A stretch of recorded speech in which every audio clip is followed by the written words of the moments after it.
Gold, silver, and the mining sector have been among the top performing classes this year. But has the rally come too far, too fast? Joining us now is U.S. Global Investors CEO Frank Holmes. Frank, good to see you again. It's good to be here. And you know what's interesting, Daniela, when you look back at history, that the average gold correction declines about 45% and lasts over almost 4 years. And this one is the same thing. It fell 44%.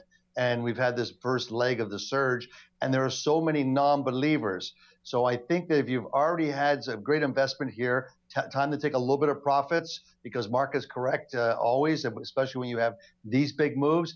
And if you've not, then you should be nibbling on some good quality gold and some good quality gold stocks. Well, let's take a closer look at gold, which is up now 19% this year, trading at levels last seen in early 2015. What do you make of gold's latest rally? Is it still a time to buy, Frank?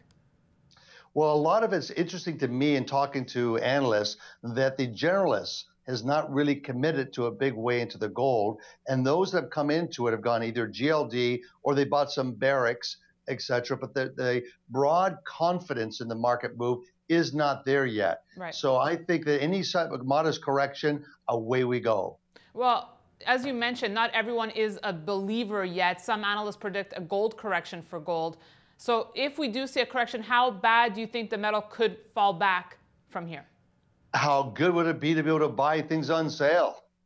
I think it could be a 3 to 5% correction, and that would be healthy and be normal after this spectacular move. By the way, these cycles usually last about 3 to 4 years, and you get a 70% move in bullion. So we're only a third of the way there. So I think it's very bullish. Well, what about those mining stocks, which have also rallied this year? Is it time for investors to cash in their mining trades? Well, you should, if you've been there early, you should always take some profits off the table when you're up 100% in some of these names, like the Barracks and the Harmonies, etc. All right, Frank, before I let you go, I need to ask you, what's your touchdown pass this week? What are you eyeing? Well, they'll all be focusing on Friday on employment numbers, and there's PMI numbers coming out. We had for the U.S., they are negative, so rates aren't going to rise. And I think China's PMI will be important, but it's unemployment numbers coming out Friday. Frank, thanks so much for your thoughts. We'll see you next week. And thanks for watching this edition of Kitco's Gold Report. We'll see you tomorrow.